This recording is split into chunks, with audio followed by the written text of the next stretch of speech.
Kamusta mga tol, to nagbabalik na naman ang siga ng Pinas. At ngayon nabalitaan ko kasi itong Pilipinas nga napakarami na namang nangyayari mga krimen. Pati itong post ni Boss Toyo, nakita nyo ba?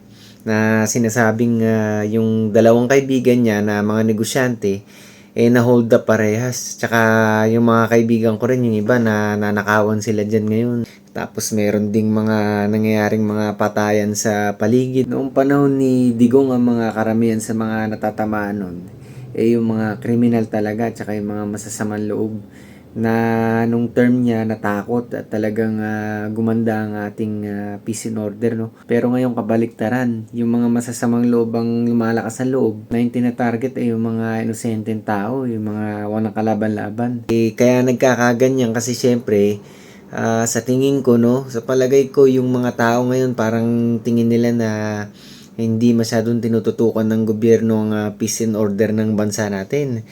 Tsaka pangalawa, yung mga sumusuway sa batas, bakit sila susunod sa batas? Sasabihin siguro nilang ganun sa sarili nila kasi yung mga matataas nga na opisyal, mga leader, mga politiko, hindi nakukulong eh.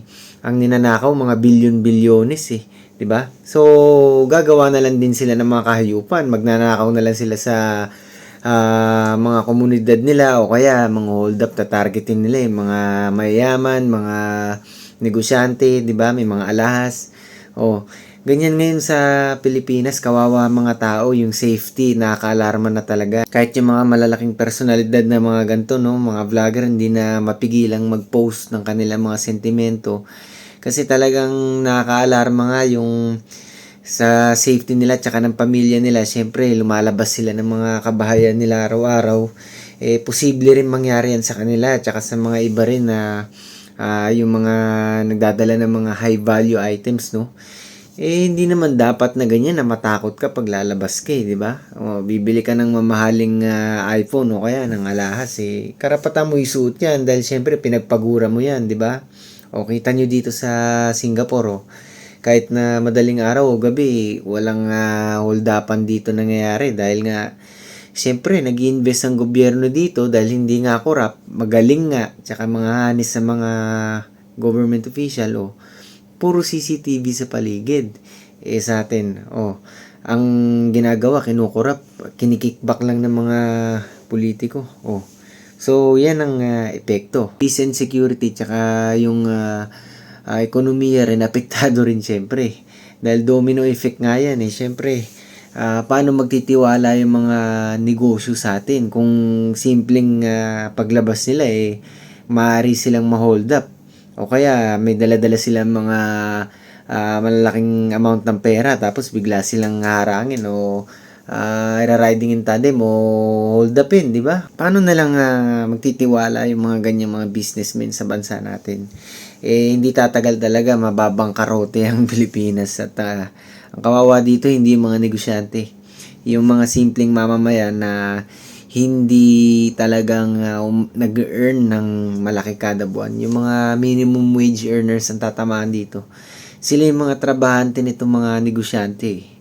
Yan, kaya nako, itong Disyembre sana talaga aksyonan ng gobyerno yan at maibalik yung mga nagnakaw ng mga bilyones sa pondo ng bayan, no? Sana talagang maibalik, hindi yung basta kasuhan, masabihan lang ng ganun kakasuhan.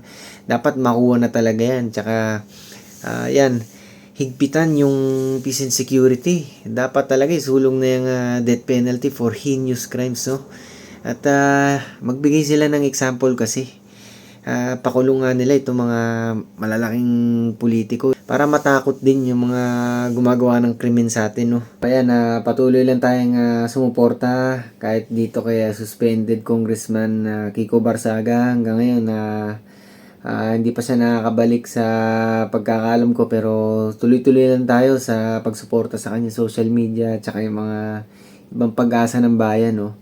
Siyempre, let's protect VP Sara dahil talaga namang kumpara sa mga nakaupo sa gobyerno walang-wala sila sa tapang ni VP Sara. Kahit na babaeng tao talagang hindi umuurong, talagang alam niya na pinagtutulungan siya pero she fights back, no, at nananatiling matatag hanggang ngayon. So yan, kahit sila Congressman Libiste ng Batangas, suportahan natin yan. At yung iba pa. So maraming salamat ulit mga tol.